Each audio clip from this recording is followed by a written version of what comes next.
Father, in the name that is above every name, we honor you this afternoon. We thank you for gathering us in your presence.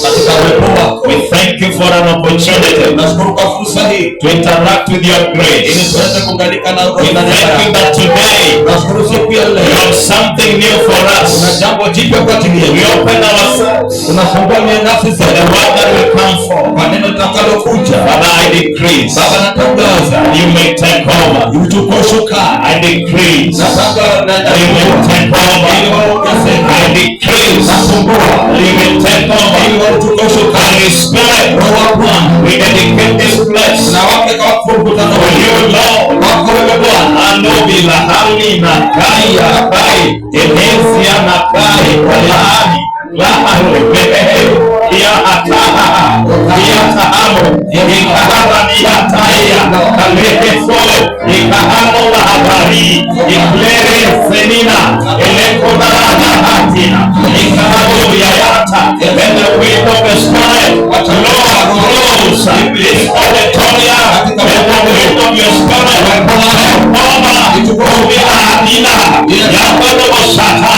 Holy Spirit, this service is yours. We welcome your Spirit. Holy Spirit, we welcome you here. Roho Mtakatifu, twakuhitaji, twakualika. Roho Mtakatifu, twakuhitaji, twakualika.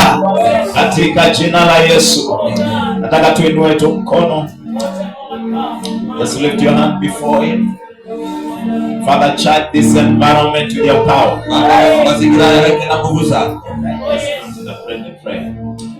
Just lift your hand before the Lord. Father, charge this place with your power. Amen. Release your grace upon this place. Oh, yes. Declare the move of the Spirit. Amen. Release the wind of the Spirit. Amen.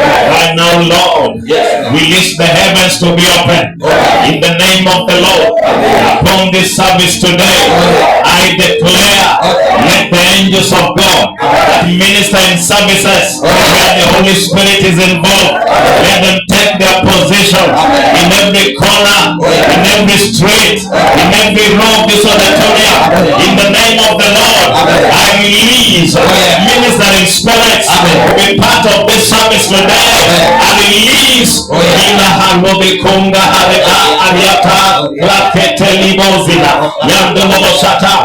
charge this place with the power of God, with the presence of God, with the grace of God, in the name of Jesus.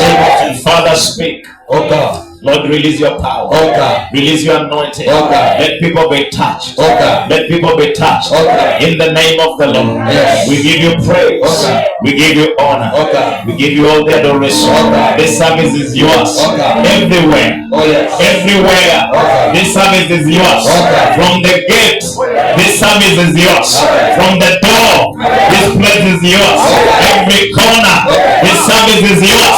Spirit of God, it is all yours. It is all yours. It is all yours.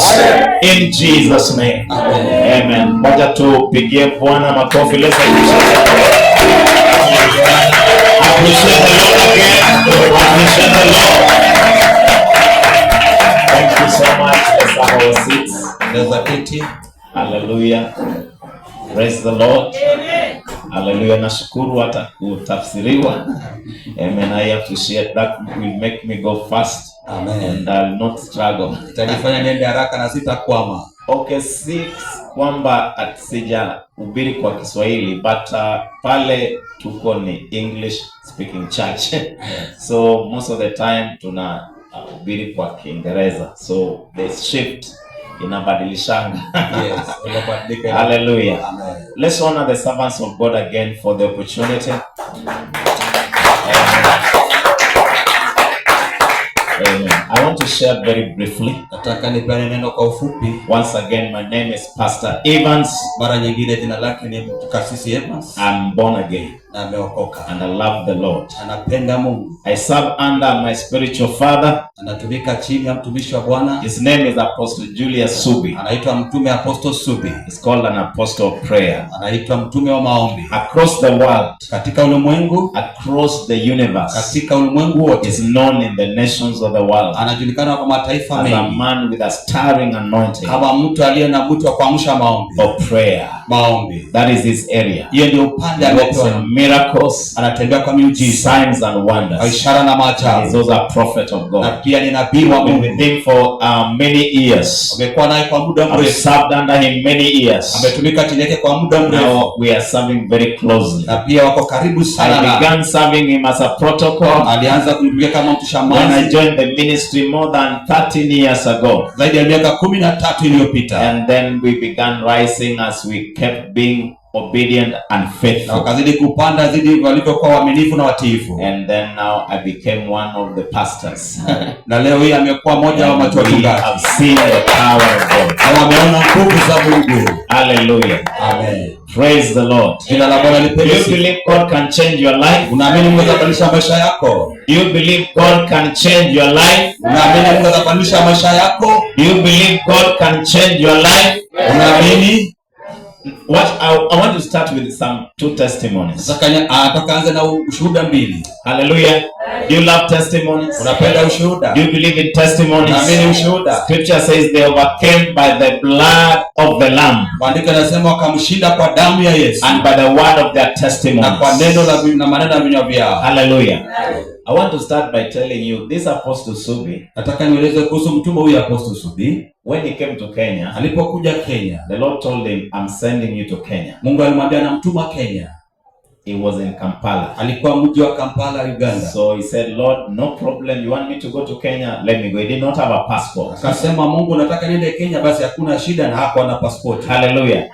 So he came to Kenya. It took him 6 months to reach Nairobi. Ilimchukua miezi 6 ili afike Kenya. How was he traveling? Alikuwa anasafiri na because he didn't have money. Hakuwa na pesa. So as a pastor, kama mchungaji, hallelujah, hallelujah, he would travel like, I don't know, the next town from here is which town? Karare. So it takes a vehicle. Anachukua gari. A short distance, he pays maybe 50 shillings. Maana anaweza lipa shilingi 50. When he reaches there, akifika pale, he looks for a church around. Anatafuta kanisa maeneo ya the pastor. Anatafuta pastor. Then he tells the pastor, I'm also a man of God. Anaambia mtumishi wa Mungu, God has sent me to Kenya. Mungu amenituma Kenya. Can I be part of your ministry this week? Naweza kuwa mmoja wa watumishi wa kanisa. Preach there. Anahubiri pale. If he's blessed with love offering, wakibariki na sadaka, 100 shillings or so, 100 ama kitu hiyo, he continues with the journey. Anaendelea safari. When he arrived in Nairobi after 6 months, alipofika na baada ya miezi 6, he did not have a relative. Hakuwa na mtu yoyote. So he went to Karura Forest. Akaenda kichaka cha Karura. There's a forest in Nairobi along Kiambu Road. Akaenda pale Karura. Karura Forest. Yes. Those days it was open. Mara hiyo ilikuwa imefunguliwa. So he began living there. Akaanza kuishi pale. 2 trousers. Alikuwa na longi mbili, 2 shirts, mashati mawili, and 2 coats. Na kabuti. But God said, go to Kenya. Mungu alimwambia kuja wapi? And he obeyed the voice of God. Akawa ametii Mungu. Anyway, to cut the story short, ili kufupisha hadithi hii, the Lord began to lift him. Mungu akaanza kumuinua. The Lord began to lift him. Mungu akaanza kumuinua. Then opened a ministry. Akafungua huduma. Preached for a few people. Akahubiria watu wachache. For many years. Kwa miaka mingi. The Lord began to just lift the ministry. Mungu akaanza kuinua huduma. I want to end with this testimony. Nataka nimalize ushuhuda huu. One day we were renting, maybe I don't know how this place is, but we were in a rented place. Tulikuwa mahali ya kukodisha. For a long time. Kwa muda mrefu. So the Lord told him, Mungu akamweleza, I am moving you from this place. Na kutoa mahali hapa. Now he asked the Lord, Lord, where are we going? Akauliza Mungu, nitenda wapi? The Lord told him that I want to take you to land near in Karen. Mungu akamwambia nataka nikupeleke shamba ile karibu na Karen. Karen. The Lord is saying you are going to Karen. Mungu akamwambia nenda Karen. But there is no money. Lakini hakuwa na pesa. There is no money. But God has said, go to Karen. Amesema tunaenda Karen. So he gathered us one afternoon service. Akasanya washirika. He said we want to go and spy Karen and see any land available. Tunataka tutembee Karen tuone kama kuna shamba yoyote. We had a bus, so the bus moved with the members. Those who have cars also drove. Walikuwa na bus na magari na wakaingia wakaenda. So we got some good piece of land. Wakatafuta wakapata shamba. We were happy about it. Wakafurahi. And he said this is the land. Akasema hii ndio shamba. So we went to the owners. Wakatafuta mwenye shamba. As the leaders. Kama viongozi. You asked how much is this land? Uliza shamba ni pesa ngapi? 4.2. Kama milioni 1.4. No, 4.1 acres. 4.1 acres. Ilikuwa ekari 4.1. And we asked them how much? Wakauliza ni pesa ngapi? 1 acre 60 million. Akasema ekari moja ni milioni 60. So the total was coming to 240 something million. Jumla yote ni milioni 200. God has said we are going to Mungu amesema tunaenda Karen. But there's no money. Lakini hakuna pesa. Now anyway, we went back. Wakarudi. We began to pray. Wakaanza kuomba. He said we are going to Karen. Wakasema wanaenda Karen. Now we were able to raise people's sacrifice. You know, sacrificial giving. Watu wakaanza kumshawahi fanya hapa sacrificial giving. Yes. Sacrificial inamaanisha unatoa ile yote. Unaweza ambiwa enda kwa account utoe yote. Mshawahi fanya hivyo? Nyinyi pesa yenu inabaki tu kwa account. Haifanyi Mungu. Hallelujah. You've never been commanded by God to give all your money. Oh Lord, now look at the face. Angalia nyuso hivi sasa. Anyway, people sacrifice. Watu wakajitolea. People gave cars. I gave my car. Watu wakapeana magari, akapeana gari la land. Watu wakapeana mashamba. People gave property. Watu wakapeana mali. So when all that was gathered together, yote akiwa amejumuishwa, it raised around 40 million. Ikawa imefika milioni 40. But the land is how much? Lakini shamba ni ngapi? 200 and milioni 240. But God has said you are. Mungu amesema tunaenda wapi? So but we continue to pray. We are going to Karen. In fact, tulikuwa tunaomba hivi. Karen, we are coming.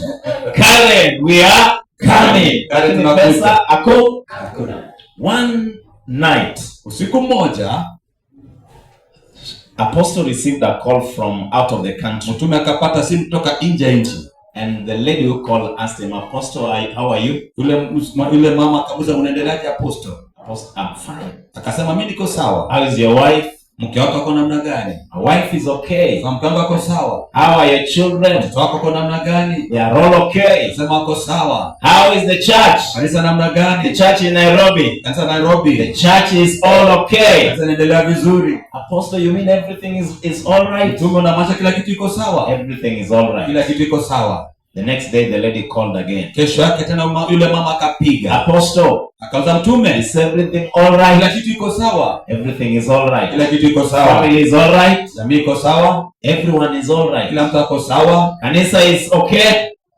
Kanisa iko sawa. Church is okay. The lady said, Apostle, I don't know. Yule mama akasema bona, but I've been disturbed in the dream about you. I see you standing before me. I'm disturbed. Mbona kwa ndoto na kuona na nasumbuka? Is there something disturbing you? Kuna jambo linakusumbua? Apostle says that anyway, there's no big problem, only that we are trying to buy land. Mtume akasema tuna shida kubwa, lakini tunajaribu kununua shamba. We have raised 40 million. Tumeweza kufikisha milioni 40. And the land costs 240 million. Na shamba ni milioni 240. The lady says, okay. Yule mama akasema sawa. Says, oh, I'll reach to you. I'll call you back. Nitakupigia simu baadaye. After 2 days. Baada ya siku 2, the lady went discuss with their family. Yule mama akaenda kuongea na watu wa familia yake. And they asked Apostle, can you send us the church account number? Kauliza Mtume tutumie nambari ya account ya kanisa. And how much money was released? Ni pesa ngapi iliachiliwa? 200 million. Hallelujah! Milioni 200 kaachiliwa. I've given the testimony. Na nimepeana ushuhuda huu to tell you that when God speaks a word, ili nikwambie Mungu akisema kitu, God has his capacity. Mungu ako na uwezo. His capacity may not be in your uncle. Uwezo wake inaweza kuwa si kwa uncle yako. His capacity may not be in your aunt. Inaweza kuwa si kwa auntie yako. He has divine capacity Ako na uwezo wa kiungu to fulfill his word. ili atimize neno lake tu. Tuko pamoja? Hallelujah. Are you ready for the word of God? Uko tayari kwa neno la Mungu? Are you ready for the word of God? Uko tayari kwa neno la Mungu? Hallelujah. The Hallelujah. last testimony, then I share the word of God. Shuhuda mwingine tena nilipeane neno. This is a recent testimony. Hii ni ya juzi tu. I was praying with a lady. Nilikuwa naomba na binti mmoja. I went to their family. Nikaenda kwa familia yao. They had a lot of bondage. Walikuwa na vifungo vingi. Witchcraft, uchawi, foundational bondage. Hii misingi And so she had lost her job. Alikuwa amepoteza kazi yake. So when she lost the job, alikuwa amepoteza kazi yake. She was hanging, she didn't have a job. Alikuwa hana kazi. So I prayed with them. Nikaomba na wao. And the day we prayed in the house, tuliomba kwa nyumba yao. When she went back to her email, alipoenda kwa email yake, the same day we prayed, siku hiyo tu alipoomba. Hallelujah. Hallelujah. Praise the Lord. Amen. Mahubiri yetu iko na hallelujah mingi. Sasa utajua kusema amen. Hallelujah. Amen. Hallelujah. Amen. Amen.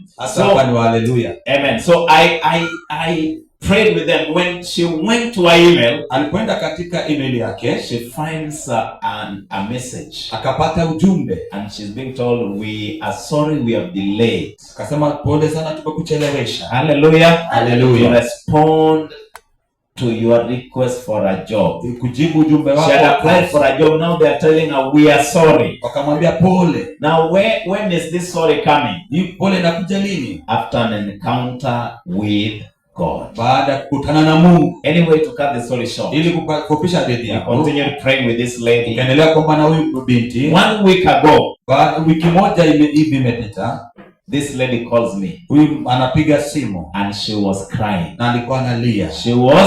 Alikuwa analia. I said, oh, I've been praying with this lady, maybe something bad has happened. Sema amekuwa akiomba na binti, labda kuna jambo baya limefanyika. But it was a cry of tears of joy. Kumbe ilikuwa ni machozi ya kilio ya furaha. She did an interview after our prayer. Alifanya interview baada ya maombi.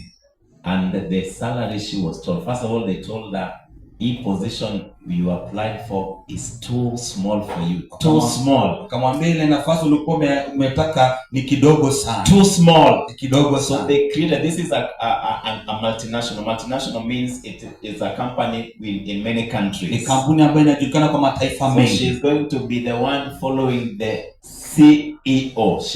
She is the one reporting to CEO. Atakuwa msaidizi wa CEO. So we were discussing with her. She told me,